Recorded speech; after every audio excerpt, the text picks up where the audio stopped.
என்றால் என்ன என்று கேட்டேன், வாழ்ந்து பாருங்க இறைவன். இறப்பு என்றால் என்ன என்று கேட்டேன், இறந்து பாருங்க. இதுவரைக்கும் பேசாம இறந்ததுக்கு அப்புறம் எப்படி அனுபவம் வரும்? அப்பதான் கேள்வி கேட்கிறார் கடவுளை. எல்லாமே நான் நீ இருக்கியா அப்படின்னு கேட்கிறார். கேட்ட உடனே ஆண்டவன் சற்று அறிவித்து அனுபவம் என்பதே நான் தான் என்றான் என்று சொன்னார். இந்த ஞானம் அவருக்கு வந்தவுடனே மனுஷன் அனுபவிக்க ஆரம்பிச்சிட்டாரு. அந்த வாழ்க்கை அனுபவங்கள் அத்தனையும் பாடமாக கொடுத்தார். அவர் கவிதைகளையும் அதை பார்க்கலாம், திரைப்பாடல்களையும் பார்க்கலாம். இலக்கிய நயம் இல்லாமல் இல்லை. இலக்கியம்ங்கிறது மக்களை சேர்ந்தது, குறைவான மக்களை சேர்ந்தது. அந்த அறையில் இருக்கக்கூடிய மக்களை மட்டும்தான் இலக்கியம் சேர்ந்தது. ஆனால் அவருடைய அனுபவம் இந்த வெளியில் உள்ள அத்தனை பேரையும் சேர்ந்தது. இலக்கியம் மக்களை சேர்ந்தது, அதிக மக்களை சேர்ந்தது அனுபவம்.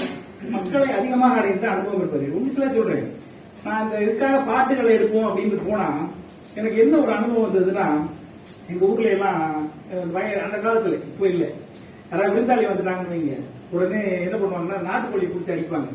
நாட்டுக்கோழி இல்லையா, அது எந்த கோழி இருக்கோ அந்த கோழி பிடிச்சி அடிப்பாங்க, தேட மாட்டாங்க. ஏன்னா எல்லா கோழியுமே நல்லா இருக்கும், பிடிச்சி அடிச்சு குழம்பு வச்சிருவாங்க. நீங்க கடலுக்கு மீன் பிடிக்க போனீங்கன்னு வைங்க, வலைய வீசினா நல்ல மீனா கிடைக்கும். என்ன கோழி மீன் சொல்றீங்களா, நீங்க ஞாயிற்றுக்கிழமை அதனால சொல்லுவார் கரிநாதன். அந்த மாதிரி கண்ணதாசனுடைய படம் நீங்க எந்த பாட்டுல கை வச்சாலும் அவ்வளவு சுவையாக இருக்கும், அனுபவம் என்றாக இருக்கும். ஒரு சில அனுபவங்கள் ரொம்ப அரிதான அனுபவங்களை சொல்றேன். பாடல் ஒரு பாட்டு, இந்த பிறப்பிலிருந்து குழந்தை எல்லாம் வருது இல்லையா, ஒரு பெண் மாதமாக இருக்கிறார். மாதமான என்ன, கர்ப்பமாக இருக்கிறார். வளைகாப்பு நடக்கிறது. அதுக்கு ஒரு பாட்டு எழுதியிருக்காரு. உலகத்துல எவனா எழுதிருக்கானு தெரியல. மலர் கொடுத்தேன் கை குலுங்க வளையலிட்டேன் மங்கை எந்தன் ராஜாத்திக்கு நானே, இது ஒரு சீராட்டம்மா,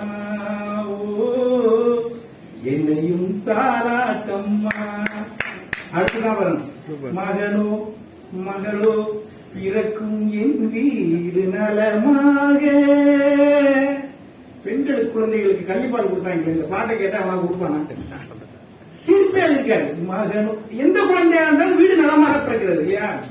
மகளோ பிறக்கும் என் வீடு நலமாக. அதுக்கப்புறம் தான் நான் அசந்து போனேன். மடியில் தவழும் குழந்தை என் தந்தை அவங்க அப்பாவை கொண்டு வந்து கனெக்ட் பண்றாரு. அப்ப ஒரு குடும்பத்துடைய வம்சத்தையே கொண்டு வந்து ஒரு 4 வரைக்கும் புல்லறியுது. இந்த அனுபவத்தை கேட்கிற எவ்வளவு பேருக்கு, எல்லார் வீட்லயும் கல்யாணம் ஆகுது, குழந்தை பிறகுது. இந்த ஒரு பாட்டை கேட்டீங்கன்னா அவ்வளவு சுகமான பாட்டு. உங்களுக்கு நேற்று போன் பண்ணேன், பாட்டை ரொம்ப தேடல. அவருக்கு போன் பண்ணீங்கன்னா என்ன பாட்டு வருதுன்னா, உலகம் பிறந்தது எனக்காக, ஓடும் நதிகளும் எனக்காக அப்படின்னு வருது. தவழும் நிலவாம் தங்கரதம், தாரகை பறித்த மணிமகுடம், குயில்கள் வாடும் கலைக்கூடம், கொண்டது எனது அரசாங்கம். இந்த ஒரு அனுபவத்தோட மக்கள் நடமாடுனா நாட்டுல கவலை இருக்குமா, கண்ணீர் இருக்குமா? யோசிச்சு பாருங்க. அதாவது ரொம்ப அரிதான ஒரு மனைவி இருக்கிறாங்க. என் மனைவி வந்துருக்காங்க, அதனால பாருங்க பாட்டுங்க. சுமை தாங்கி சாய்ந்தால் சுமை என்ன ஆகும், மணி தீபம் ஓய்ந்தால் ஒளி எங்கு போகும். எப்படி அந்த மனைவியுடைய தீபத்துக்கு ஒளி யாருன்னா பெண் தான். பெண்களை கண்ணதாசன் போற்றியதை போல யாருமே போட்டு.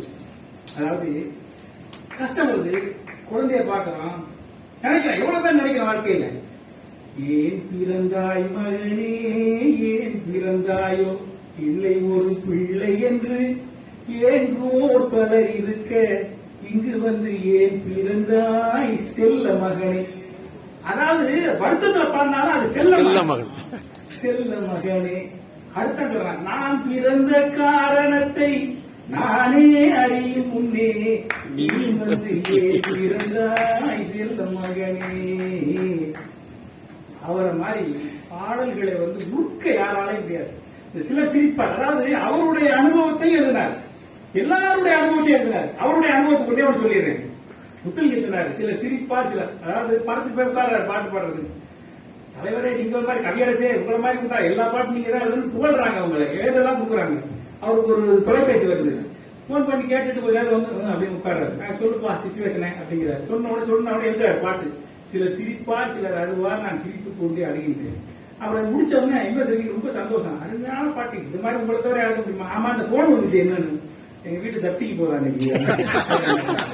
அதாவது தன்னுடைய வாழ்க்கை அனுபவத்தையும் பாடல்ல கொண்டு வந்து கொடுத்து இன்னைக்கு நம்ம அதை கேட்டோம்னா அது எவ்வளவு பாட்டு தெரியுமா? நான் கூட இப்போ நீங்க ரொம்ப சொன்னீங்கன்னா இலக்கியம் ஒரு சிற்பமா சொல்லிடுறேன். இலக்கியம்ங்கிறது வந்து ஒரு சில பேருக்கு தான் போய் சேரும். அவர் வந்து பொதுவான அனுபவங்களை, மனித அனுபவங்களை, அத்தனை அனுபவங்களை மற்ற கவிஞர்கள் தொடாத பகுதிகள் எல்லாம் தொட்டதுனாலதான் அவரை மக்கள் அதிகமாக ரசிக்கிறார்கள் என்று சொல்கிறேன். ஒரே ஒரு செய்தி சொல்லிட்டு போயிடுறேன். எல்லார் வீட்டிலையும் பிறப்பு இருக்கு, எல்லார் வீட்டிலையும் நல்லது நடக்குது, எல்லார் வீட்டிலையும் இறப்பும் நடக்குது. அந்த இறப்புங்கிறத யாராலையும் தடுக்க முடியாது. அந்த இறப்பை தாங்குகிற மனப்பக்குவத்தை எது கொடுக்குதுன்னா கண்ணதாசன் பாட்டு தான் கொடுக்கும். ஒரு பாட்டு சொல்றாரு, இரவல் தந்தவன் கேட்கின்றான், அதை இல்லை என்றால் அவன் விடுவானா, உறவை சொல்லி அழுவதனாலே உயிரை மீண்டும் அருவானா, கூக்குரலாலே கிடைக்காது அந்த கோட்டுக்கு போனால் திரும்பாது, அந்த கோட்டைக்கு நுழைந்தால் திரும்பாது, போனால் போகட்டும் போடா.